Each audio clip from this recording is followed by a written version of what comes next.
झारखंड की राजधानी रांची के रातू रोड के पास एक जगह है जिसको हम लोग नागा बाबा के नाम से जानते थे और अब उसको नागा बाबा चौक भी कह सकते हैं, आप नागा बाबा खटाल भी कह सकते हैं और नागा बाबा मठ भी कह सकते हैं।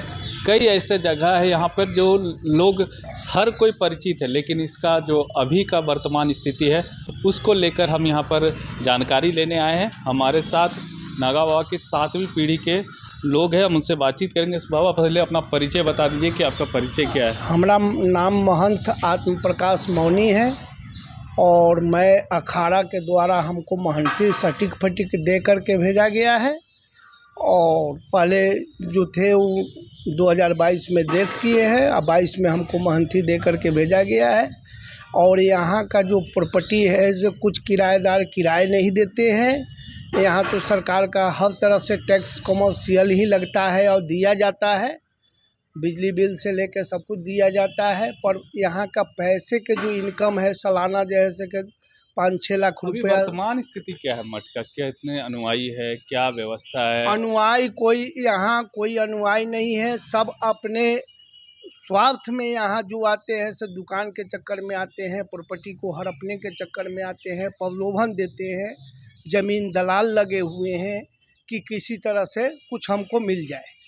यहाँ कोई सही ढंग से इस पर प्रशासन को ध्यान भी नहीं जाता है, सरकार का भी ध्यान नहीं जाता है कि इस पैसे को होता क्या है। कोई सामाजिक कार्य नहीं होता है, जबकि सामाजिक संपत्ति है और इसके लिए इस संपत्ति का जैसे कि आपातकालीन के लिए ही इसका मठ मंदिर बनाया गया। इसलिए पहले के पूर्वजों ने बनाया मठ मंदिर जो आपातकालीन समाज के काम आवे। बाबा इतिहास क्या है, इस मठ का इतिहास क्या है? इतिहास तो बहुत पुराना है कि बाबा जी पहले आए तो जंगल में बैठे थे, तो यहाँ भी पहले मुस्लिम का और इसका भी राज्यपाल यहीं रहा करते थे, तो उन्हीं का कोई बड़ा अफसर जंगल में भुला गए और इससे बाबा जी के पास भटकते हुए पहुँच गए। तो वहाँ बाबा जी कुछ जड़ी बूटी खिला करके और उनको तुरंत एनर्जी दिए, इसलिए बाबा जी को ला के वो बैठाए और इस प्रॉपर्टी को बना करके दिया गया। कितना प्रॉपर्टी है बाबा जी इस मठ बाबा के जी नाम पे? और प्रॉपर्टी पालकोट राजा से खरीदे थे, जो रातू रोड में रामविलास पेट्रोल पंप है, वहाँ गैरेज है और बहुत लोग कब्जा किए हैं। जैसे बीजेपी का जाले बना हुआ है, सब नागा बाबा मठ की ज़मीन में बना हुआ है। क्या चाहते हैं आप सरकार से, किस स्थिति में? सरकार को हम चाहते हैं कि सरकार इसका जो है से सही ढंग से अपने स्तर से, किसी न पुलिस के न किसी है, अपना स्तर से बढ़िया से जांच करके इस पैसे के जो दुरुपयोग हो रहा है, जो कोई आज तक हिसाब किताब नहीं है, इसको ट्रेजरी में अपने अंडर में करना चाहिए।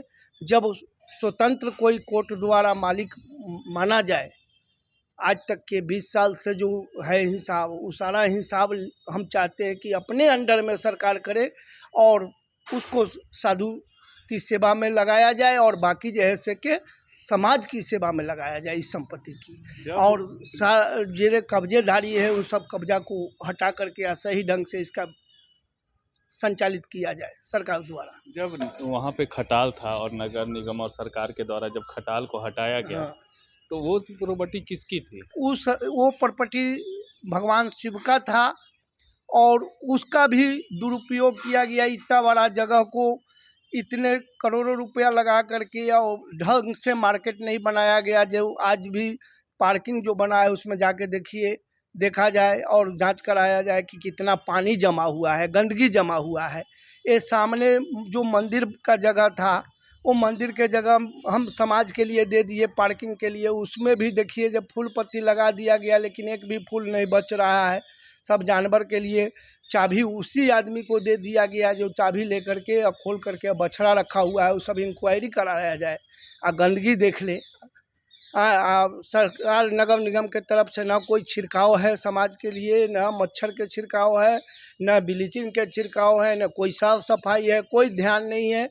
सब कोई देखता है, सब कोई आता है, प्रशासन आता है, झूठों के भगा देता है, हटा देता है या फिर 1 घंटा 2 घंटा शाम उसको यदि भगाना है तो शाम सुबह इस पर कार्रवाई किया जाए। नगर निगम जो पार्किंग बना है उसको व्यवस्था को लेकर भी आप चिंतित हैं? उसके लिए भी जो कोई समाज उसमें जा ही नहीं रहा है गंदगी के कारण, कोई घूम ही नहीं रहा है। जो घूमने के लिए बनाया गया, जो बूढ़े बुजुर्ग नज़दीक में मोहल्ले का है से घूमेंगे, दूर नहीं जा पाते हैं, गाड़ी घोड़ा के चलते नहीं जा पाते हैं पार्क करने में। तो इसके लिए हम समाज के लिए कहे जो चलो सामाजिक काम हो रहा है, उस सरकार को हम ये लिखित दिए हैं। अभी जो यहाँ का व्यवस्था है वो कैसे चल रहा है? वैसे यहाँ के व्यवस्था मेरे जैसा है, जो कुछ अपना 1-2 गाय रखे हैं जिससे हम अपना गोबर काट करके उपार्जन करके खाता हूँ, और कुछ सरकारी के तरफ से जो राशन दुकान से राशन मिलता है वो राशन खाता हूँ।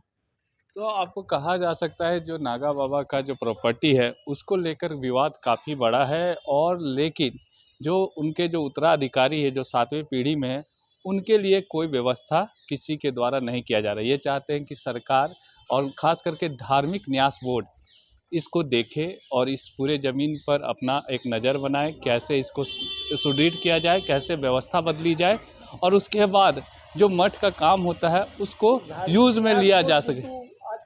सहयोगी रिजवान के साथ मैं संजीव झा, कोयलांचल संवाद, रांची।